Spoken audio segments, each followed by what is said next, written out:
Hey guys, అందరికీ పేరు పేరున శ్రీరామనవమి శుభాకాంక్షలు. సో ఇదైతే నా ఫస్ట్ వ్లాగ్ అనమాట, లాంగ్ వీడియో అనమాట నా ఛానల్లో. సో ఆ లాంగ్ వీడియో ఏంటంటే నేను నా హాస్టల్లో శ్రీరామనవమిని ఎలా సెలబ్రేట్ చేసుకున్నాను అనేదాన్ని చూపించబోతున్నాను. సో ఇప్పుడైతే నేను నైట్ టైము కావాల్సినవన్నీ తెచ్చుకున్నాను అనమాట. ఫ్లవర్సు, పెసరపప్పు, బెల్లం, ఇంకా మిరియాలు, యాలకులు తెచ్చుకున్నాను. రిమైనింగ్ అన్ని పూజ సామాగ్రి నా దగ్గర అయితే ఉన్నాయన్నమాట. సో ఇక్కడైతే నేను పూజ అయితే చేద్దాం అనుకుంటున్నాను. సో ఈ సెల్ఫ్ అంతా కొంచెం క్లీన్ చేసేసి పేపర్స్తో నీట్గా అరేంజ్ చేసేసుకోవాలన్నమాట. అండ్ దానికంటే ముందు వీటిని శుభ్రంగా కడుక్కొని రావాలి వెళ్ళి. సో నా దగ్గర అయితే సాయిబాబా ఇంకా వినాయకుడివి చిన్న విగ్రహాలు అయితే ఉన్నాయి. సో వాటిని వాష్ చేసేస్తున్నాను ట్యాప్ వాటర్ కింద. సో నేనే వీడియో తీసుకోవాలి కాబట్టి చేత్తో కష్టంగా ఉండింది. సో అందుకోసం అని చెప్పేసి ఇలా తీస్తున్నాను. బట్ ఈ క్లిప్ వరకు ఇలా చేసిన తర్వాత నీట్గా వాష్ అయితే చేసేసాను. అండ్ దాని తర్వాత ఫైనల్గా ఇలా అయితే నీట్గా అరేంజ్ చేసేసాను అనమాట దేవుణ్ణి. ఇది నైట్ అనమాట. So guys, good morning. So morning లేవగానే హెడ్ బాత్ అయితే కంప్లీట్ చేసేసేసాను. దాని తర్వాత ఇవి పెసరపప్పు నైటే నానబెట్టేసి పెట్టాను అనమాట. అవి ఒక 2 times అయితే వాష్ చేసేసుకున్నాను. అండ్ దెన్ ఇప్పుడైతే మనం ఈ పసుపుతో కొంచెం రూమ్ అంతా శుద్ధి చేసుకోవాలి. సో అది పసుపు వాటర్తో మొత్తం రూమ్ అయితే శుభ్రంగా శుద్ధి చేసేసాను. దాని తర్వాత నా కాళ్ళకైతే పసుపు రాసుకున్నాను. పండగ అనగానే తెలుగింటి అమ్మాయిలు కాళ్ళకి పసుపు రాసుకోవడం అనేది ఒక మ్యాండేటరీ థింగ్ అని నేను ఫీల్ అవుతాను.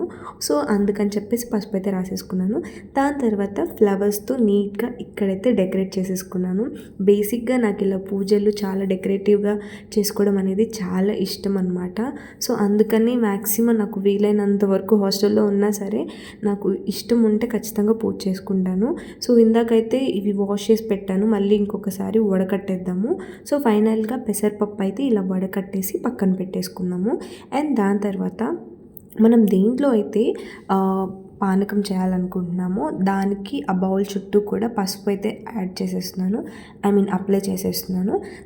తర్వాత కుంకుమ కూడా పెట్టుకోవాలన్నమాట. కుంకుమతో బొట్లు పెట్టేసుకోవాలి.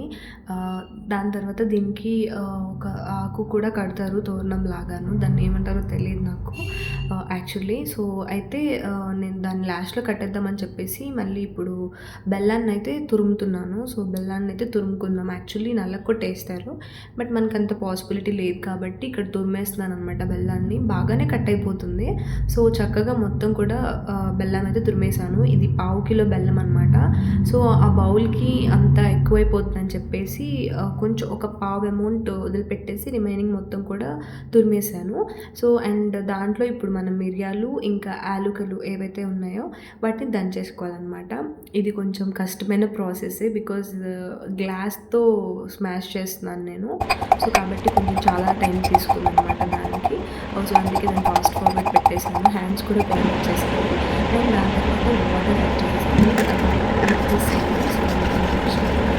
సో దాని తర్వాత ఒకసారి పెట్టేసేసి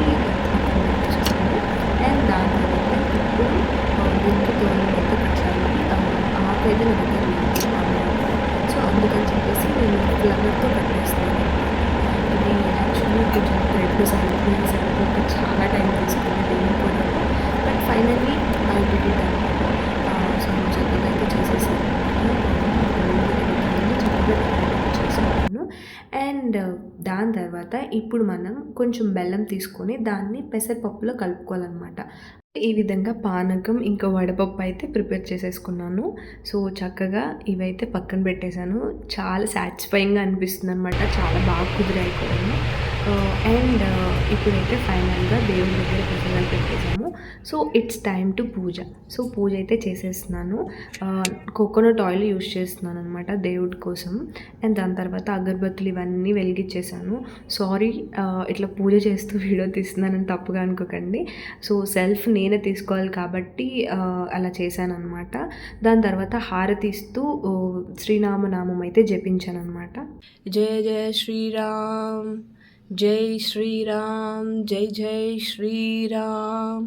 అలా హారతి కంప్లీట్ అయిన తర్వాత భగవద్గీత కొంచెం సేపు అక్కడే కూర్చొని చదివేశాను అనమాట. సో ఈ విధంగా చక్కగా పూజ అయితే నేను కంప్లీట్ చేసేసుకున్నాను చాలా సింప్లిఫైడ్గా. సో, ఇలా అయిపోయిందనమాట. అండ్ దాని తర్వాత మాకు కొంచెం దగ్గర ఇన్ ద సెన్స్ చాలా దగ్గరనమాట. మా పక్కన ఇల్లులాగా ఉంటుందనమాట. హాస్టల్ పక్కనే మాకు ఆంజనేయ స్వామి టెంపుల్ ఉంటుందనమాట. సో, అక్కడ కళ్యాణం అయితే జరుగుతుంది. రాముల వారి కళ్యాణం అయితే జరుగుతుందనమాట. సో, కరెక్ట్‌గా నేను వెళ్ళినప్పుడే స్టార్ట్ అయింది. సో, అక్కడికి వెళ్ళేసి చక్కగా అక్కడ ఆంజనేయ స్వామిని చాలా బాగా అలంకరించారు. అక్కడ దండం పెట్టేసుకొని కొంచెం సేపు అక్కడ కూర్చొని రిటర్న్ అయితే వచ్చేసామన్నమాట. సో, ఈ విధంగా నేను ఈ నవమిని సెలబ్రేట్ చేశాను. ఈ వీడియో మీకు ఎలా అనిపించింది అనేది కామెంట్ చేయడం మాత్రం మర్చిపోకండి. Please do subscribe to our channel. Thank you so much for watching this video. ఇక్కడ దాకా మీరు నా వీడియో చూసారంటే మీకు ఖచ్చితంగా నచ్చే ఉంటుంది అనుకుంటున్నాను. అంతే వీడియో.